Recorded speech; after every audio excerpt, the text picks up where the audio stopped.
All right, now to that shocking and terrifying attack near Pensacola, Florida. A man attempts to kidnap a little girl who is waiting for the school bus, and it's all caught on camera. We want you to take a look. The 11-year-old minding her own business. She is waiting for the bus in the grass when right there, the alleged kidnapper pulls up in the SUV, gets out of the car, and he runs towards her, grabs her. They struggle there for just a moment, and then she is able to run in the other direction, and you saw him there take off back towards his van. Now, hours later, police arrested this man, 30-year-old Jared Stanga, who they say has an extensive criminal history, including misconduct, sexual misconduct against a minor. He's now being charged with attempted kidnapping, aggravated assault, and battery. Stanga is in jail. He's being held without bond. And earlier this afternoon, I spoke with the sheriff, Chip Simmons, about this attack and what that little girl did right. Walk us through the attack and tell us how this little girl was able to escape. Our deputies got there and determined that an 11-year-old girl, as you just described, was sitting, minding her own business, playing with some slime, some colored slime, when a white van pulled up to her. A man got out of that van with a knife, ran towards her, grabbed her, picked her up, and tried to drag her to that white van. She was able to fight because, as you can see, although it happens quickly, she's fighting, she's kicking, she's squirming. Ultimately, she's able to basically trip them both. And then she gets up and she runs away. Ultimately, she goes home. He runs back to the van, gets in the van, and then takes off. How's she doing?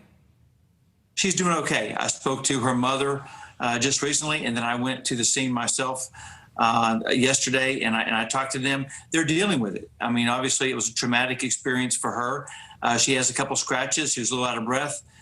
She obviously, it's going to take some time for her to really to determine what happened and where she goes from here. 11 years old. I just can't imagine. Now, using that video, your team was able to track down this man. What happened when you confronted him?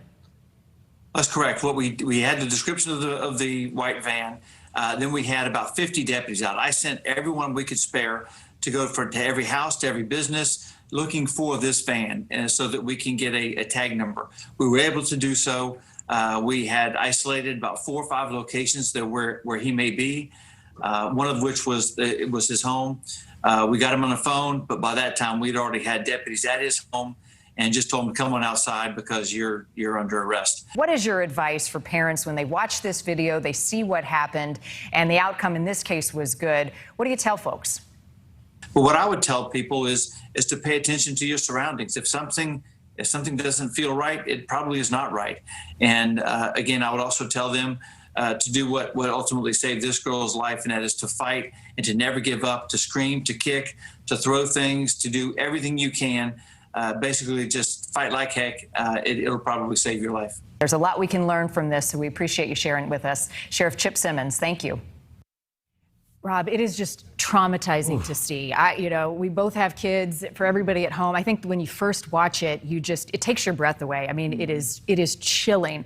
2 things that the sheriff mentioned to me, in addition to what we've learned, is one, they were able to track down and confirm that this was in fact the suspect because he still had blue slime on him, which was the slime that little girl was playing with in the grass. And the other thing is there was fresh paint on that white vehicle. So he was attempting, they say, to cover up his vehicle.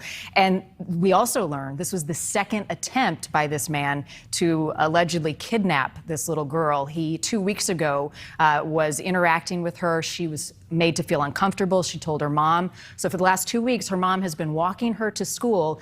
Yesterday was the first day mom didn't walk her to school, and he approached her again. So word to the wise, as the sheriff said, watch your surroundings. He told kids, anybody, fight, run, and then for kids, find a trusted adult. Absolutely. And what struck me about that video, besides the obvious, is that broad daylight. So it couldn't have been She's going to school. More brazen. And 2, are there typically other kids at that bus stop? She was there alone, at least in that part of the video. So I wondered, were there other neighborhood kids that take that, because he obviously was targeting her and led to that. And it's only a block away from her house, this bus stop, so it's close to home. So he had been watching her. He's now in jail, as we said. We'll follow that investigation and find out what happens and make sure we pass it along to you. She's okay. Yeah, that's brave, the good news tonight. Lucky, quick-thinking 11-year-old girl. Fight, wow. fight, fight. Shifting gears now to some other